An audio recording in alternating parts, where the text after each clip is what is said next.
love me some old square body Chevy. Yes, I do. Gotta put a speedometer cable in this thing. It's growling and making a lot of noise, so I unhooked it, but I'm gonna do some work on this thing pretty soon. A little maintenance. Yes, sir. Fun little truck. Fun to drive. I do believe my pants are on fire. Looks like my chair's on fire. I believe my table's on fire. Oops!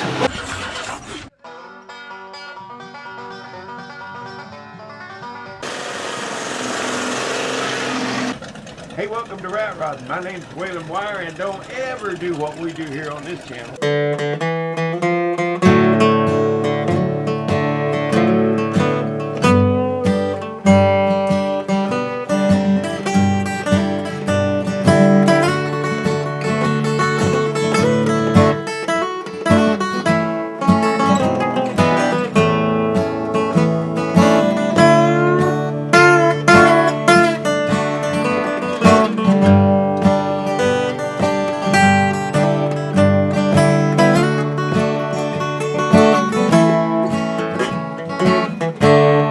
Hey boys and girls, welcome back to Waylon Wire's Old Iron. You know, I wanted to speak just for 1 minute about this this grafting thing. There's a lot of new subscribers that have come along on this channel since since last year, and all the old timers know about grafting and what it is. But it's what I do for a living. I've owned this grafting company and owned and operated this company since 1981.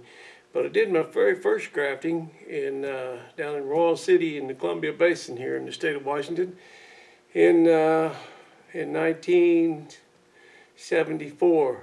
Was bridge grafting around mouse damage, and the mice had got into the orchards that winter, and they girdled the trees and chewed all the bark off in a ring around the tree, and that'll kill it if you don't do something about it. So we save those trees sometimes. And what I want to say is that anything you want to know about this grafting, some of you people have asked questions about the grafting, don't know anything about it. And you can go to one of my other YouTube channels. There's a channel called All About Grafting. And you can go to that channel and look up bridge grafting and in-arch grafting and top working and all these different techniques and the whys and everything behind what we do. Mostly what we do is change varieties for the growers. We used to do a lot of vineyards in California, hundreds of acres. One time we did 800 acres and for E&J Gallo, and that was 1,000 vines to the acre. And that coupled with what we did here in Washington that year, we put in over 1 million grafts. So I've made a 42-year career out of sharpening sticks and poking them in trees. It's a little more to it than that, but that's what I like to say. So, yeah, go over to my YouTube channel called All About Grafting, and it'll explain why we do what we do. And there's one video, pretty good video, where we grafted, and then 6 years later I went back and did a follow-up so you can see the results of our work and what it is. Most of the time, when a variety gets overproduced and the price goes down, then the farmer is not making any money. It costs him more money to produce it than what he's returning. So we go in and graft onto a new variety, which will potentially pay the bills. And that's mostly what we do. We're changing varieties from one to another. And that way the farmer has a fruit that's more desirable, more profitable, and most of the time more flavorful. We hope anyway. So the big thing I'm doing mostly now, we put on a lot of Honeycrisp, and we put on a lot of Sweetheart cherries, Skeena cherries, one called a Skylar Ray. Anyway, all that's over on the grafting channel. Go check it out, All About Grafting. And thank you for stopping by. What we got done around here this week, I'm still working on a headliner on this 30 dozen, but we had some grafting going on, and I was helping Victor out in the field some, and just some general work around here, maintenance. But yeah, we're almost done with the grafting thing, and we're going to try and save that building out back that the snow collapsed it. Victor and I are going to tackle that and see what we can do. It ain't gonna be pretty, but we might make it hold up. Put some gussets on it, and I should have propped it up in the wintertime. I should put some supports under it, and I didn't do that, but I will. If we can save it, I will do that. But right now, let's get on with the video. Thank you for being here. Boy, I've sure got a mess to clean up out here. Still got piles of snow around. Some of Victor's graft wood he's been cutting up. He's got some over here on the burn pile where he puts his trash. And I was looking at this old red Chevy out here, and you know, I got a friend that's looking for a truck. He's trying to buy a newer truck, and he's over in Spokane right now and checking them out in Spokane and Kellogg, Idaho. Anyway, this old red truck I've had since 1986, 87, I think, is the first time I drove it to California in my business, and I drove it back and forth for years. And we were grafting one place, and there was some vineyard manager. You know, we worked for Robert Mondavi and Kendall Jackson and Ian J. Gallo and some of the big boys, you know. And one place we were working one time, this vineyard manager, they're farming 3,000 or 4,000 acres, and they lease a whole fleet of new trucks every other year or something like that. He was kind of looking down his nose, my old red truck here, and this was back in about 1987 or something like that. And this is a 73. So one time he said, well, it's the same old truck you had down here last year. You know, like I'm supposed to get a new truck every year. And I said, yes, sir, it is. And it'll be the same truck I'll have down here next year, too. Because I'm in this for the long haul. And he just didn't get it. You know, he didn't know much about rednecks. But anyway, the thing is, the secret to the longevity, as far as I'm concerned, is, man, I've always been a stickler about changing that oil. And back when I was growing up, it was 2,000 miles. Every 2,000 miles, you change oil. That's all it would last back then. Now, I know they've got better oils now and better viscosity and all that. And it's, boy, it's still hard for me to go 4,000 miles on a rig, you know, but I know you can. But anyway, I used to carry a change oil in that old 73 Chevy. And I had guys riding with me, working, going down to California with me, and I think they thought I was kind of silly, but when that thing hit 2,000 miles, I pulled over and changed oil. Might be at a rest area, might straddle a ditch in a vineyard, culvers, or a little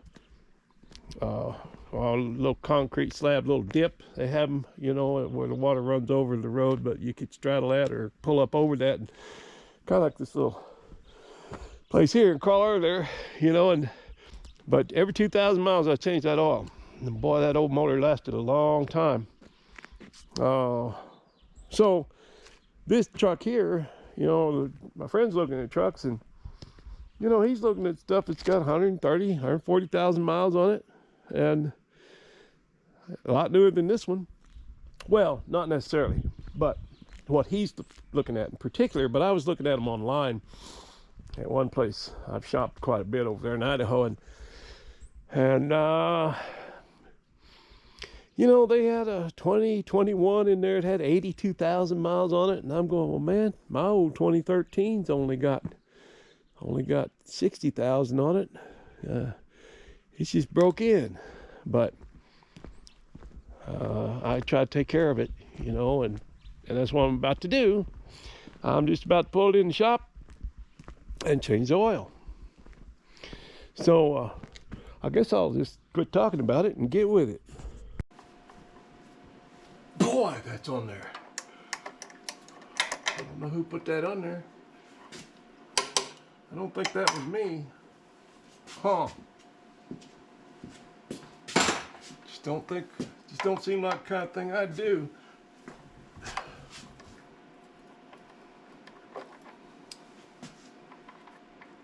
Probably that darned old Victor. When he ain't around, I blame a lot of stuff on him. Using my new Vivor hoist drain. They sure were good to me, and I don't think I sent them one single customer because I think most people watch my videos are just like me. They don't have thousands of dollars laying around just to spend, and probably most people watching my videos don't even have a hoist. Because anybody that's got a hoist has got better things to do than sit around and watch Waylon on YouTube. Oh boy. Well, I finally diagnosed something right. This was what was popping. Victor's truck. He said it makes a noise. Oops.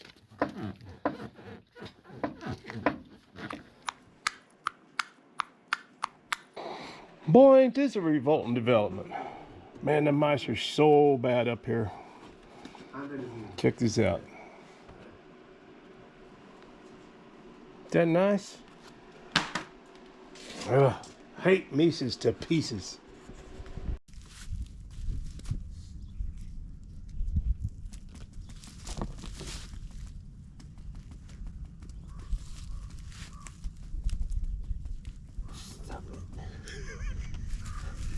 Stop it. Well, most of the snow's gone back here. We've got a little pile here, a little pile over there, but most of it's gone over in the south-facing slopes. Still a lot over there on the dark side of the moon.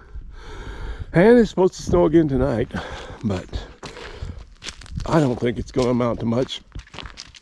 You know, Victor has not seen my little brown mouse, my little brown sweetheart truck here. I mean, he's seen it sitting here, but I'm thinking about taking him for a ride.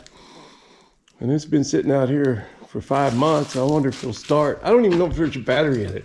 I doubt if it'll start on its own, but yeah, there's a battery in it.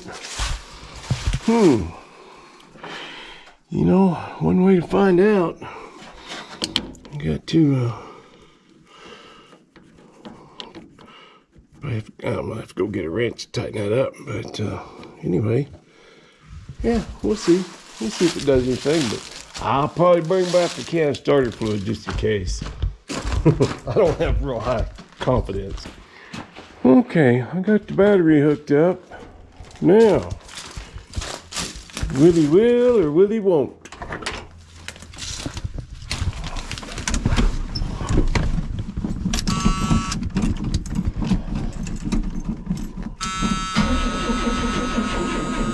Ah, dead battery. Doggone it.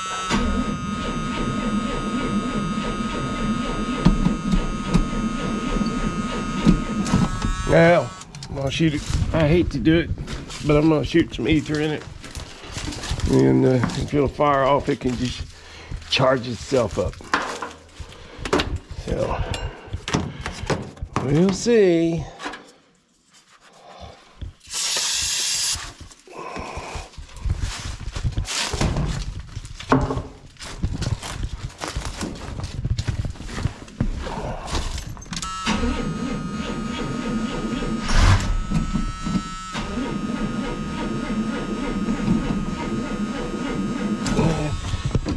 Another shot, another squirt.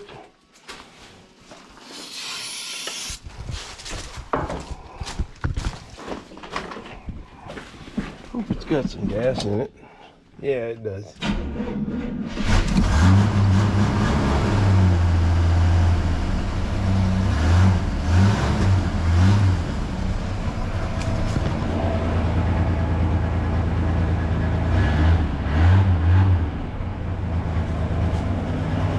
Oh, what a little sweetheart. Man, I like this truck. Of course, I like them all. I can't save them all.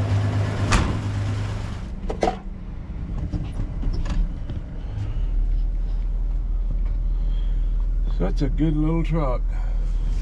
I feel blessed to have the opportunity to be its caretaker for a little while. Till the next caretaker comes along.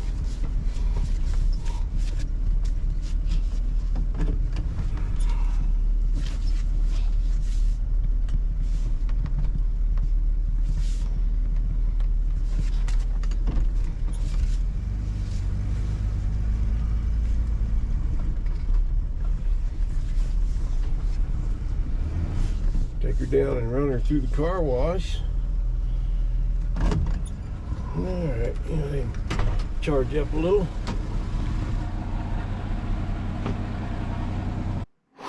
Okay, let's think on this headliner a bit. Let's put something in our think. You know, my first thing I saw in my think was to cut a piece of that masonite just long enough that it would slide down back in there and then slip. Well, actually, you'd have to put it in the front and then slip it back like this so that it catches back behind there, and it would be just a snug fit, and that would be okay. But then I wouldn't see my piping, and I really like this, and I really want this to show on the headliner as it does on the door panel. We're still gonna drill one hole and put one more screw in there. But those brass screws look really good on that red and yellow fabric. So anyway, this was that's not going to work. I'm going back to the using the CAD program, my cardboard assisted design. But what we're going to have to do is mount it there, down here, probably along about just right on that seam, and that square on the back straight across, so a straight cut will work. And I'll make it short so I don't have to go around this curve, so it won't cover the whole thing, but it'll cover part of this roof just like it covers part of the door panel, but you'll be able to see the piping all the way around. So what I'll have to do is cut it so it fits there. But here's going to be a little bit of a challenge up here because that one's curved. I don't know if you can see in the camera or not, but it's not straight across. Here you can see it's got a curve to it. So I'm gonna have to lay a piece in there and mark it with that curve, and then cut it to length so that it curves around this little strip right here, and then I'll put some I'll have the piping on it just past the seam here, and then I'll put some brass screws in it just like I did on the door, and I think that will look pretty good.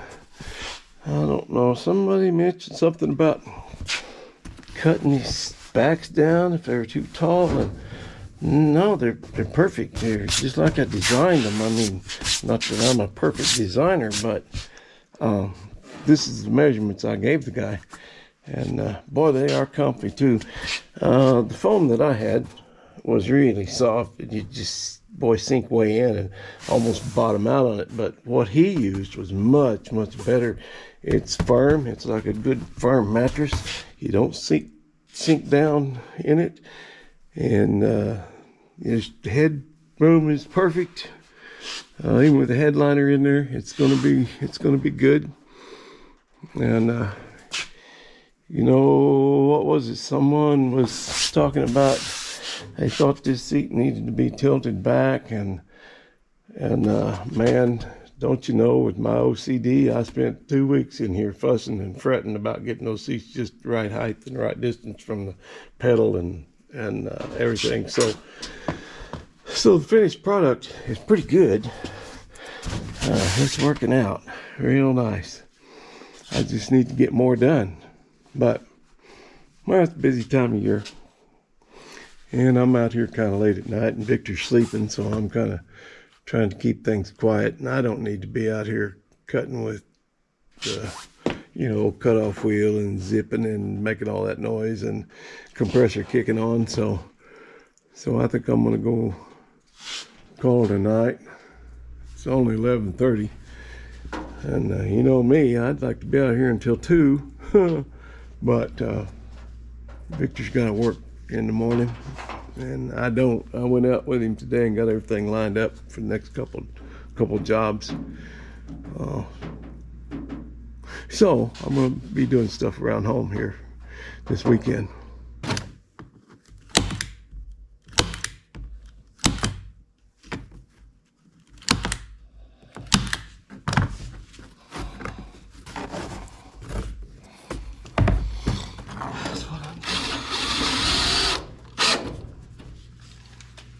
kind of like those big old brass screws.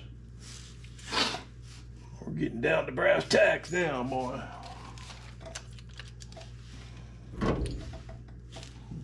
Blood all over the bit.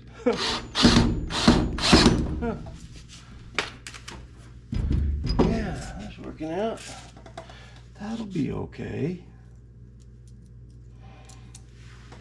Good enough for an old redneck.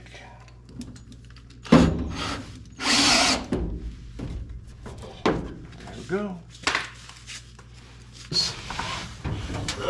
This front part here has a curve to it. There's a curvature, you see? And I'm gonna have to transfer that to my press board or masonite, whatever you call it. They said it's masonite.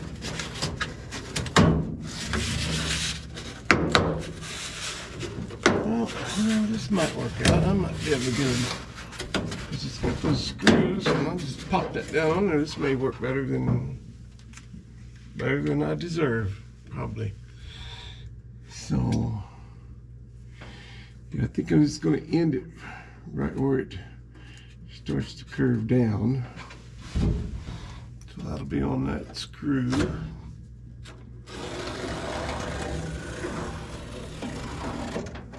You know what I might do is take, this is a double piece. This is a little strip that goes on there.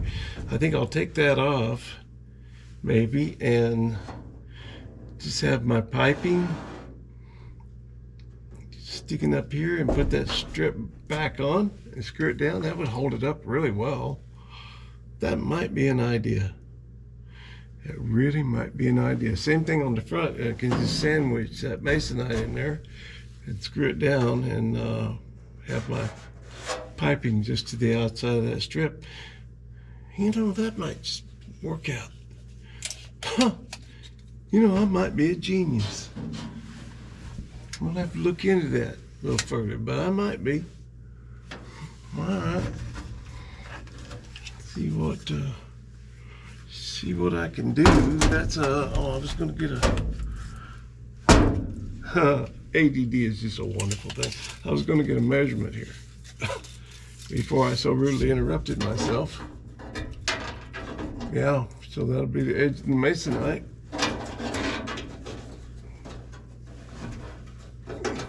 That's the center screw in the cab. The center screw in the cab would be 26 and something, 26 and a half. 26 and a half inches. Okay.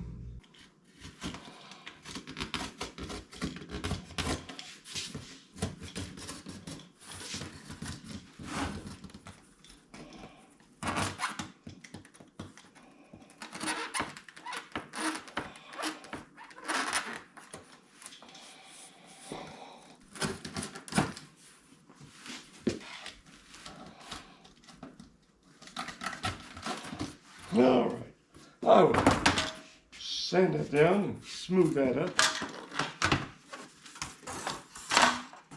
I think that'll work.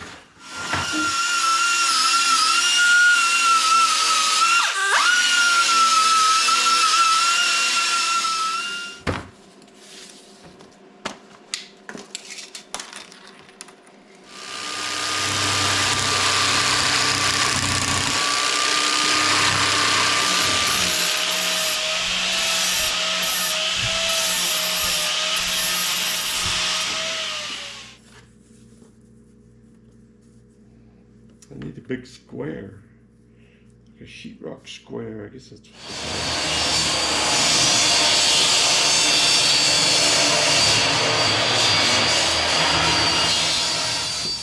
All right, let's take this thing for a test drive.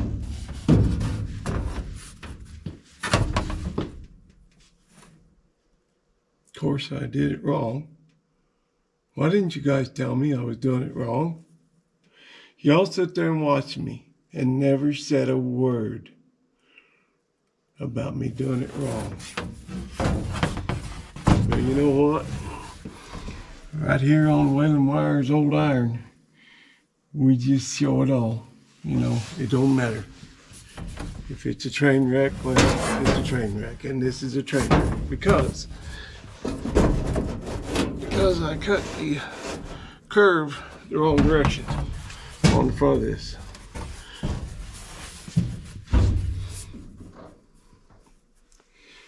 It's curved outward. It needs to be. It's an outie. It needs to be an innie. Yep, y'all let me do it wrong. You just sit there and didn't say a word. So this curve's going the wrong way. It should be an innature and it's an outature. So back to the drawing board on there. Now, when I make it the other way, my masonite's going to be too short. I don't have another piece. I'm just pretty upset with you guys.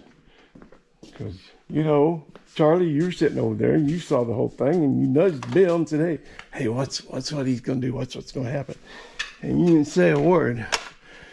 And you could have told me it was going the wrong way. I don't know if I go the other way, it'll be too short.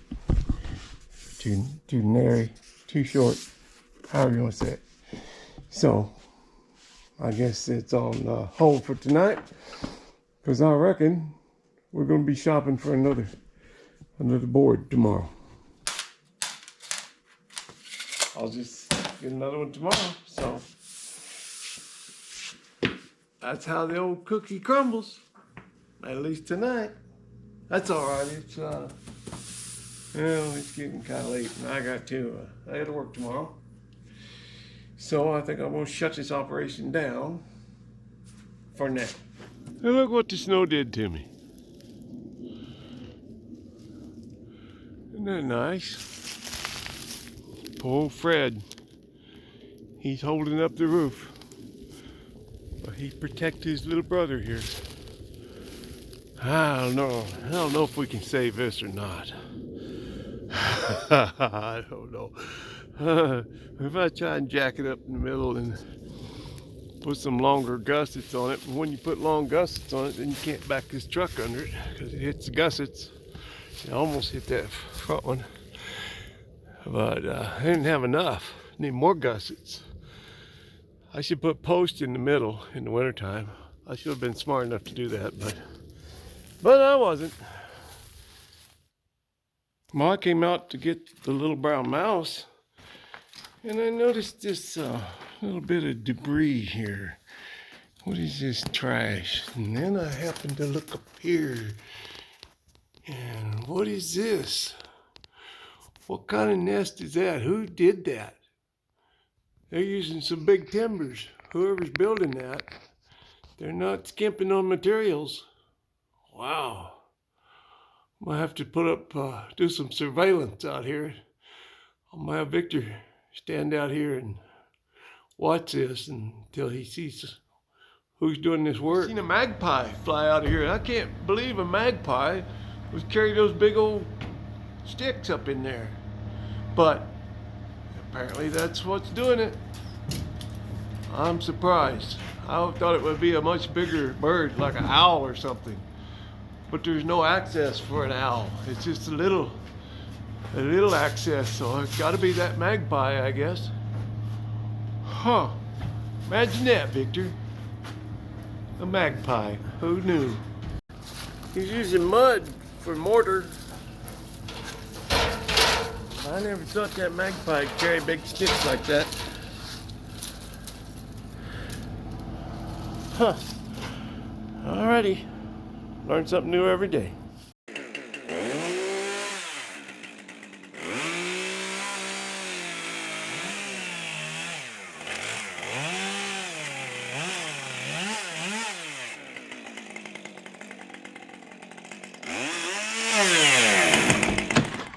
We got a bunch of maintenance to do on this truck. This door.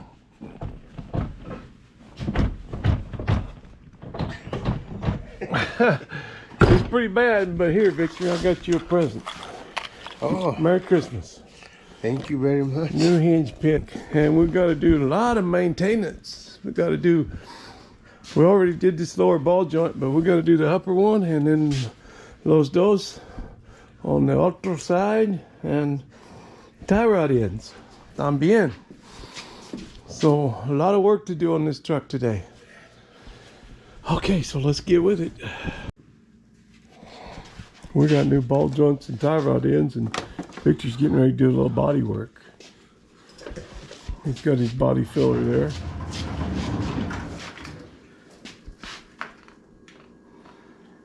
The brand of body filler he's using is called JB.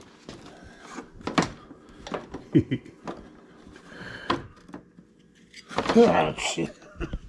Did you get it on you? Yeah. Good thing you have this to catch it before it goes to the floor.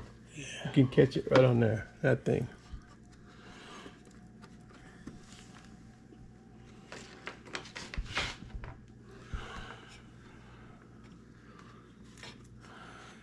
You're a good body man, Victor.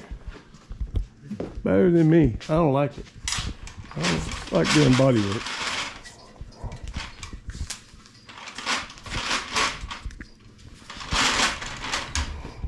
Mostly I don't like sanding Bondo.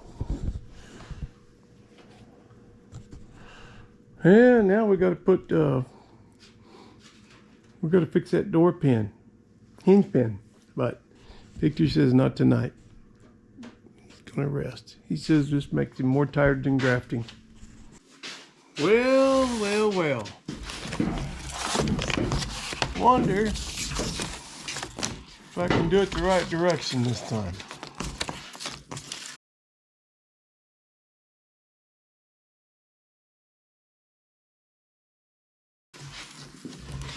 Before I did it like this, I think it needs to be like this. Yeah. I'll measure the width on this thing. I think 42 inches is gonna do it.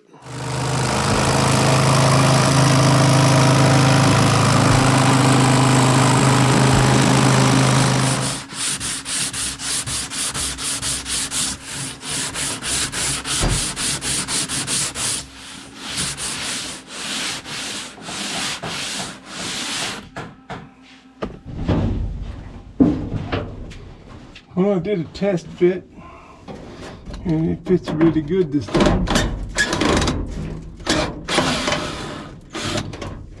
You know, sometimes I just have to do things twice to get it right. Or 3 times. Whatever it takes.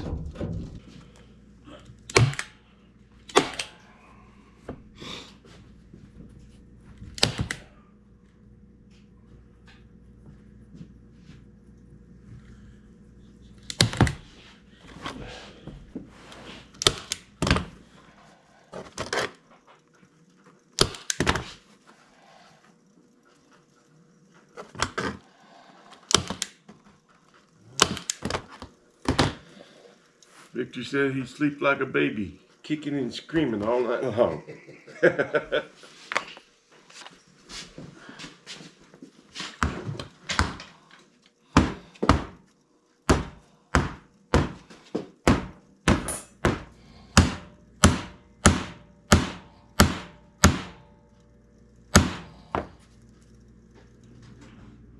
Well, I have to go to town because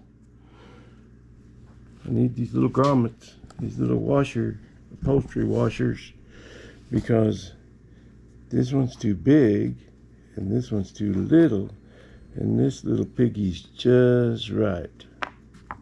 Wait a minute, is that Goldilocks?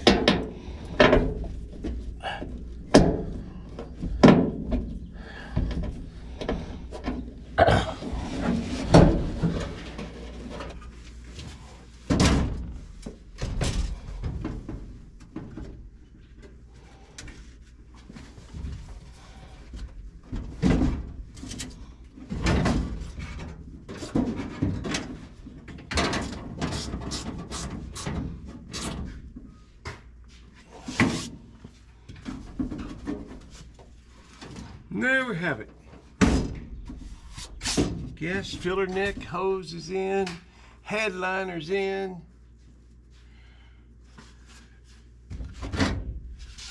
Alright. Plaid headliner, plaid seats, plaid door panels, plaid valve covers. Okay. Next, let's see. We're gonna change oil on that. We gotta find out why Victor's gas gauge is not working. Oh, we got lots to do. Okay, boyos and goyos, that's gonna do it for this video. I'm gonna let this grafting thing go. You know, we're gonna talk about that anymore here on this channel, because this channel is all about rat rodding and hot rodding and old iron.